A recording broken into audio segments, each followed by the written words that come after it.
What's going on YouTube? This is Crazy Samurai 71 here bringing you guys another video. Today I'm bringing you guys a video on Power Rangers Beast Morphers episode 2.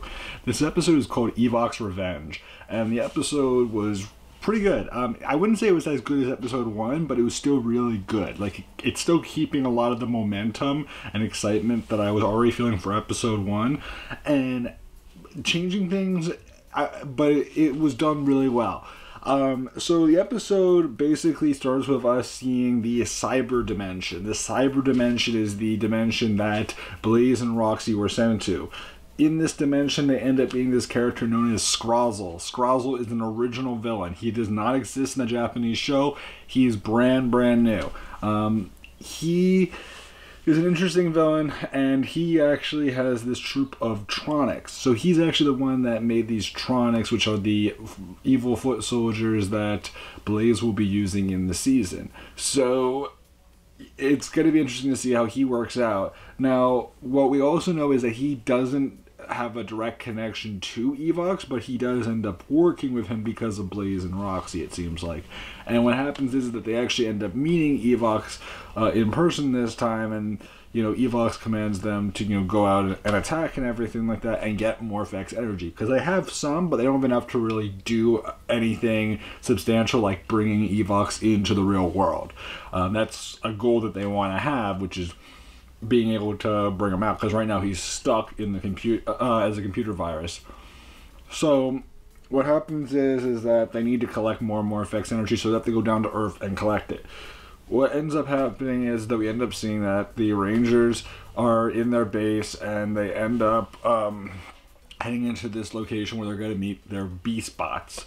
The B-Spots are Jax, which is Zoe's B-Spot, and he's male, which is interesting because some people were expecting him to be a female character. He's male. Then there's also what do you call it? Smash, which is Ravi's, and he's like, and if you understand something, Jax is kind of like rude and kind of like a New Yorker kind of sounding character. Ravi's B-Spot is just like this sweet kind of gorilla B-Spot that wants to give hugs, but Ravi's really not that kind of character. So he's likely going to become a character that's going to be a lot more sweet over time, Ravi, because Ravi's a little bit more closed and confined and not someone that's really open to hugs and being sweet. So it's this interesting contrast, which I actually think is great. And then we meet Cruz. Cruz is the one that's like the forgetful one, and it turns out, and we found this out today, that apparently the person that's voicing him is none other than Kelson Henderson. So Kelson, who's played Mick in Power Rangers Ninja Steel, who was Boom in Power Rangers SPD, and he's been several other characters and voices in the past. He is returning. He is going to be Cruz. So again, this is another voice for him, and that makes me super happy. I think it's a great fit. The sound of his voice is excellent, and he doesn't sound too robotic. Like, I feel like Cruz sounds, Cruz sounds really human. Smash sounds like the most robotic overall, and Jax has like this New Yorker voice, so it's interesting. I'd be very curious to find out who are the voices for the B-Spots other than Kelson. But very happy to know that Kelson is making a return, because he's awesome. I've met him before. He's like the nicest guy ever. So moving on, what ends up happening is that they also end up going into the hangar location, and there's also this discussion prior to this about how who's going to be the leader, and so Ravi and Zoe are arguing over this. In the meantime, we also get to see the Zords, which we get to see some original footage of that, which is excellent. We do end up also having it where they're fighting, and Devin's more excited over the Cheetah X Blaster, which he sees, and he's like, he doesn't really focus in on who's going to be the leader. He just focuses in on like, whoa, look at all this cool stuff, which is nice and smart, and really shows like what's his priorities, which I love that. They end up receiving a distress call, and they have to go into action, so they end up finding Blaze is siphoning Morphex energy with Scrozzle. At this point, what happens is that the Rangers appear, and Blaze ends up transforming fairly quickly with an Instamorph, and he uses these keys that are made by Scrozzle. And what happens is that I also forgot to mention that there's a character called Vargoyle. Vargoyle is an enemy that is against Scrozzle. We don't know who he is yet. All we know is that most likely he's a character that will be introduced later on in the show. He may be someone introduced at the end of season 1 or at the beginning of season 2, I'm expecting. But yeah, so that will be interesting to learn a little bit more about who Vargoyle is and what's he going to look like, because they mentioned him, but they didn't really give us a visual. So we really don't know who he could be, at least not yet. Now, as far as things go in general, what we do end up seeing is that from here they end up fighting against the Tronics, because Blaze transforms and he mentions that, you know, I have Scrozzle here and he's going to summon these Tronics, and what happens is that they summon these Tronics, the Rangers end up having to fight as civilians, which is great. I love the fact that they actually use their civilian mode again, and they end up fighting, and we get to see them using some weapons and all that. As well, which is still good. I think it's great that they're using civilian fights mixed with ranger fights. So we get to see a bunch of ranger fights as well. Their transformation is very quick. It's like an instamorph again, so we don't get to see a full-length transformation. Again, I don't know if there's going to be a real full-length one or not. It may be these instamorphs, which is much more common for the for what the season was, because the season really wasn't known for doing a whole long, driven-out morph. It was really just known for doing a quick thing, and that's very much so what Japan did for that season, and what Japan typically does anyway. So what we do end up seeing is that from here, after the Rangers transform and everything, we see that they're actually suffering some side effects from Evox's virus, because even though they may not have been directly affected like Blaze and Roxy were affected, they do have some of his side effects, and what that means is that, for example, each of them suffers with their own weaknesses. These weaknesses are actually something that was originated in Japan, and they actually, most of them are the same. There's only one of them that actually got changed slightly, and we'll get into that. So each of them have their own weakness. It's overheating, freezing, and slowing down. So, for example, when it comes to slowing down, that is supposed to be Zoe. When it comes to freezing, that's Devin, and when it comes to overheating, it is Ravi. Ravi overheats when he uses too much energy. He gets too aggressive.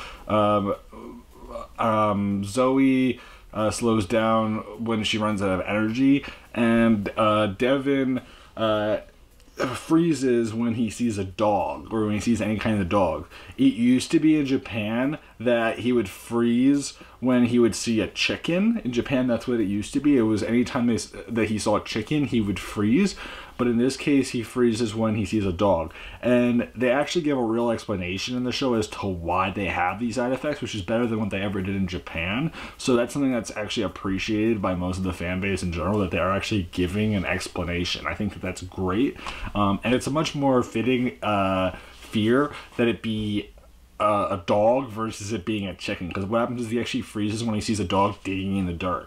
Now, what does end up happening is that when he freezes, Ben and Betty are there already, and they end up using their special device that can electrocute people, and they actually use it on a Tronic that's going to destroy Devin, but they're there watching over them. And the thing that's great about Ben and Betty so far is that they're not just like side characters, they're actually involved with the Rangers. They actually have some connection. So that it's not like they're completely, left out of the mix. They're still part of the story, and they're not like a side plot. They're still connected without being so much of a nuisance. Like, that's the main thing that I really like about them, is that they're not so annoying, and they're not just like these side characters. They feel like they're organically integrated a little bit more, which I think is really what they should have done a lot more with Ninja's deal with Victor and Monty. And I know it was a harder season to do that, but I think that it's really good that they're more integrated and less separated from the Rangers.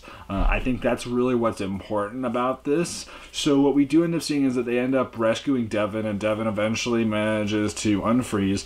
We also see that Ravi is overheating to the point that he's ready to take out Zoe, because they're fighting over who should be leader and all that. And what happens is that they both have to go back to the base. We end up actually having this really cool, serious discussion where Devin ends up, talking to Ravi and Zoe, basically saying, you guys need to stop fighting, you need to be serious, and we need to work as a team. We saw how Ben and Betty worked as a team to save me. we need to do the same thing. And it's something that's really cool because there's not always that situation where we'll have a Red Ranger right from the start that will be that cool, that, you know, serious and logical and strategic. Like, he actually knows that this is not how you act. And that just shows a lot of good character on his part. Now, what we do end up seeing as well, and I forgot to mention this, that they do actually have a moment where Scrozzle and Blaze end up retreating after they're fighting, and they actually summon a monster. And what happens is they summon the monster using their own keys, similar to the keys that the Beast Morpher Rangers use to transform. So they actually can make keys from random junk and then turn it into monsters. So that's something that's very unique. It kind of resembles in a way what Enter used in Go Busters, which is the Japanese equivalent. So it's a little different, but at the same time original, and I kind of like it. What we do end up seeing is that eventually the monster is, we end up finding out that they end up getting a bunch of Morphex energy, but not enough to actually bring, what's his name? Evox into the real world. So instead they actually use it to create these like mini drones, which allow them to turn the monster that they have into a gigantic monster that will attack the Morphex base, you know, the Morphex base or whatever. So they end up having it where Devin is the only one that's in good enough shape to deal with the monster. And what happens is that he ends up going on Cruise using the bike form of Cruise, which I'm actually glad that they keep that in. And he ends up transforming into the Red Racer Zord. And what happens is that he ends up transforming it into battle mode and fights the monster. But what happens is that at one point he freezes up when he sees a dog on a billboard, and so at that point he's frozen and the monster is continuing to attack. We then learn from Nate the reason behind their weaknesses, and the reason why is because, first of all, they end up thinking about what are their animal DNA based on. So for example, cheetah DNA is for Devin. So cats don't like dogs because dogs are mean and tough.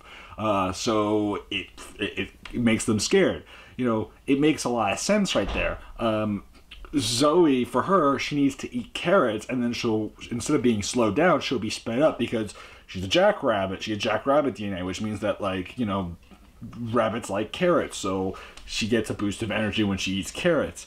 Ravi is the one that's the least explained, but basically it's just to calm down. Like, you know, when he overheats and gets a little too excited, like he's a gorilla, he has to just relax. Now, it doesn't really cover, like, what's a way to calm him down. You know, all honesty, I was kind of expecting him to also have some sort of healing factor having to do with maybe bananas or something like that, just because gorillas, but that's really more monkeys. You get my point. It's just these different ideas that there's explanations related to what their animal DNA is and, like, how their weaknesses relate, you know? I think it's really smart. So what happens is that the two of them have to go, Ravi and Zoe have to go help Devin. They end up summoning their Zords and using their Beast Bots, and we get to see that action. And eventually they manage to have it where Devin gets knocked over, and he ends up not seeing the dog billboard anymore. So then he's able to fight alongside the other Rangers. And what he does is that he uses the Cheetah Strike attack, which he uses it with the Cheetah X Blaster, and when he does this, he manages to finish off the monster. At this point, things are good, and we end up seeing the Rangers back in their base. They're all very happy, and the thing is that Commander Shaw is very pleased with how well they did on their first mission, and they're very grateful for how well they did. And what happens is that Ravi and Zoe both agree that they feel that Devin should be the leader because he was the one that made them realize that they need to work together as a team and not be against each other fighting over who should be the leader. And so it shows a lot of maturity on his part, and it shows that he deserves this role of leader. A lot of times they just give the Red Ranger a leadership role.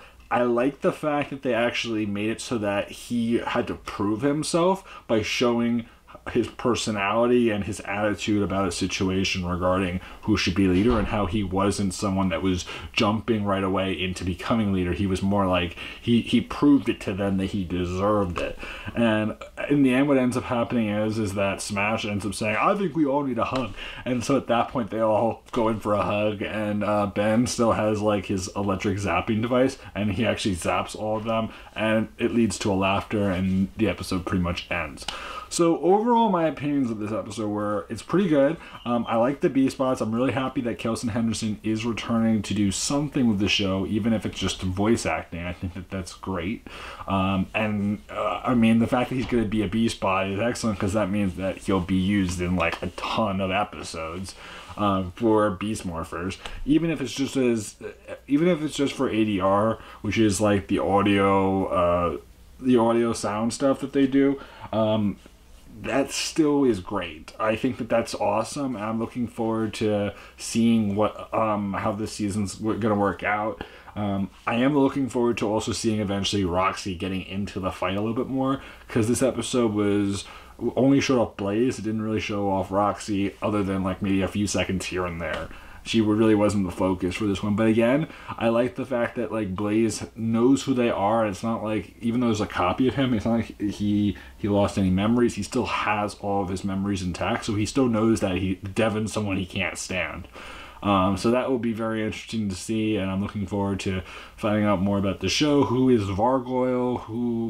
Who really is Scrazzle? Like, what's his whole story? I want to learn more about him, and I want to learn more about Evox in general. I definitely want to learn more about him. So stay tuned. Please remember to like, comment, subscribe. I'll see you guys in the next video. So until then, guys, I am Crazy Samurai 71, and goodbye, guys.